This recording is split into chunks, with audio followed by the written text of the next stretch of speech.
एक बार एक बालक काशी से पढ़ करके आया, खूब विद्वान बन के आया, अपने पिताजी के पास आकर के बोला, पिताजी मैं सब कुछ पढ़ के आया हूं, आप जहां से चाहो पूछ लो।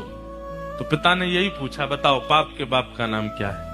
नहीं बता पाया। बोले ये तो नहीं पढ़ाया गुरुजी ने। बोले ढूंढ के आओ कौन है पाप के बाप। बालक ने कल पढ़ा ढूंढने के लिए, तभी 2-3 दिन निकल गए, कहीं से उत्तर नहीं मिला पाप का बाप कौन। तभी एक घर के बाहर गौ माता खड़ी थी, तुलसी का पौधा लगा था।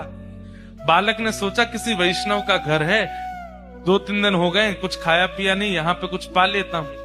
उस घर में जैसे ही प्रवेश किया, वो किसी वैष्णव का घर नहीं था, एक वैश्या का घर था।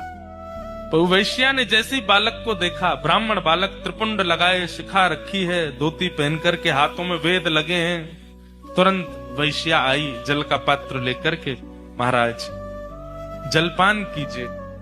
तो ब्राह्मण ने तुरंत जल लिया, पान किया, पान करके बोली, ये घर मुझे लगता है किसी वैष्णव का है, गोबर का चौका लगा है, बाहर गैया है, तुलसी का पौधा है, आप निश्चित ही कोई वैष्णव हैं।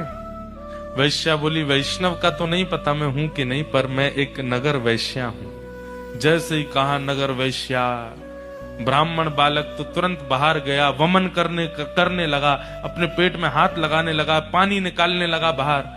वैश्या बोली, क्या कर रहे हैं आप? बोले, पाप का बाप ढूंढने निकला था, वो तो मिला नहीं, तुम्हारे घर पर आके जल पी लिया, पाप और कर दिया मैंने।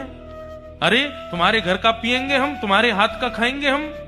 जैसे ही सुना कि पाप के बाप को खोजने निकले थे, वैश्या ने मन में सोचा, ज्यादा दूर नहीं जाने